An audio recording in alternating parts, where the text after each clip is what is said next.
Oh, wag masyadong excited. Oo, nanalo ako ng 28,000 pesos sa scatter.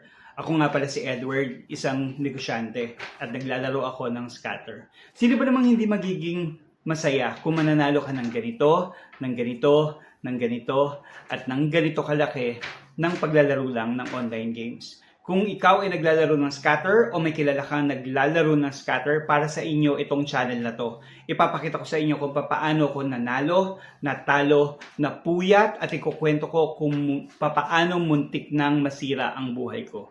Magbibigay din ako ng mga tips kung paano makakaiwas sa ganitong bisyo at ano ang mga paraan na ginawa ko para makaalis sa paglalaro ng online games. O eto, isa munang pasilip sa isa sa mga laro ko.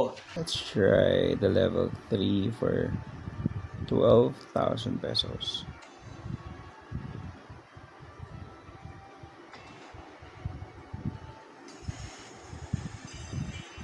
This is going to be 20 spins.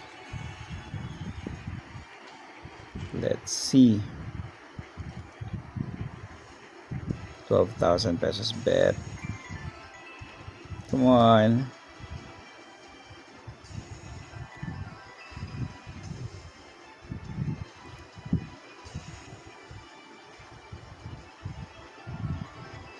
Come on.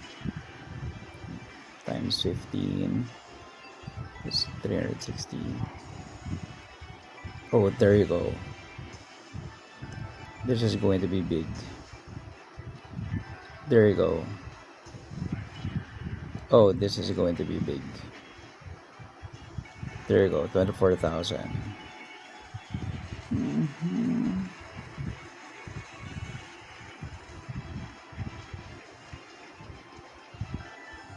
Just 300.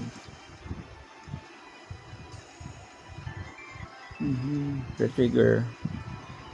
Retrigger. Retrigger. No.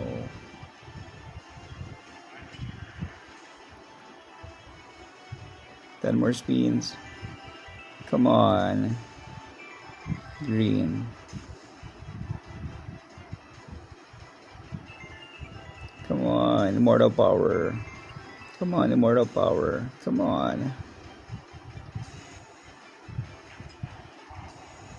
Come on. 5 more spins. Come on, 5 more spins. Immortal Power. Come on, come on.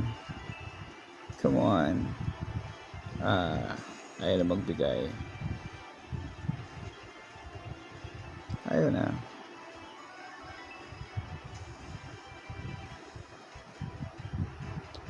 Got 28,000 for... Pero tatandaan, sa umpisa lang yan dahil babawiin din yan.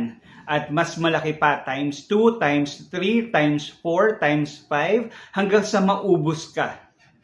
Kumbaga, ang tawag nila dito, papadamahin ka hanggang sa maging addict ka sa paglalaro at maubos ang iyong pera. Kaya naman tayo ay sumusuporta sa pagsusulong ng pagbabawal o total ban ng online gambling dito sa Pilipinas.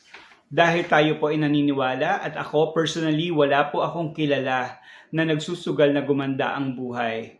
Tatandaan kung gusto natin guminhawa, tayo ay magsumikap at huwag umasa sa sugal.